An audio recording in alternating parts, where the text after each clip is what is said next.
Bon les gars, l'heure est grave. J'ai eu un problème en fait avec la pointe de la lame. Donc j'étais en train de le poncer au backstand et tout ça, et donc la lame chauffait. Je l'ai mis dans l'eau pour la refroidir, sauf qu'en fait ça m'a tordu la pointe, ça me l'a légèrement voilé sur le bout. Sauf que maintenant en fait le problème c'est que le bout est très fin. On est sur du 1 mm à peine quoi. Donc si j'essaie de le redresser ça va casser. Donc là je suis bloqué, donc je peux pas remettre la pointe droite.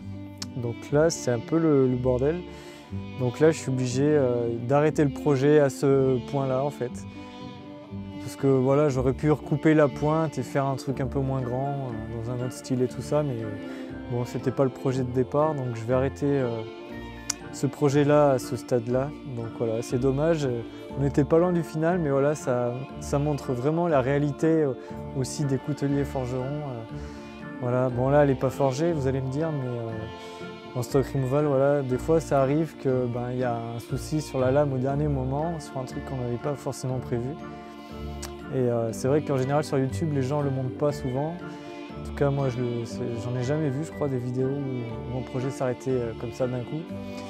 Donc voilà, je trouvais ça plutôt intéressant de montrer la vraie réalité des choses, quoi. Donc voilà.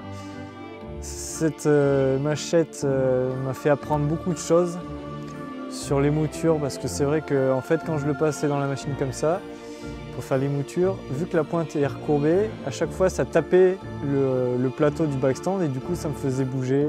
Enfin, c'était pas évident du tout. C'est vrai que j'ai pas l'habitude de faire des lames comme ça. Mais voilà, encore une fois, ça montre vraiment la vraie réalité de YouTube et de fabrication. Donc c'est pas simple de faire des lames comme ça. C'est pour ça qu'en général, c'est des lames qui sont assez chères. Donc pour le moment, je vais arrêter le projet. Je sais pas si je vais le reprendre plus tard ou pas. Voilà, donc voilà, ça arrive, hein. C'est la réalité, voilà, on est dans le vrai. Dans la réalisation de ce projet, j'aurais appris quand même pas mal de choses. Donc c'était toujours très enrichissant. Comme on dit, on apprend surtout de ses erreurs. Donc là, c'est vrai que j'ai appris pas mal de choses en faisant cette lame. Et c'est vrai qu'en fait, faire une lame de cette grandeur-là, c'est vraiment pas évident du tout en fait.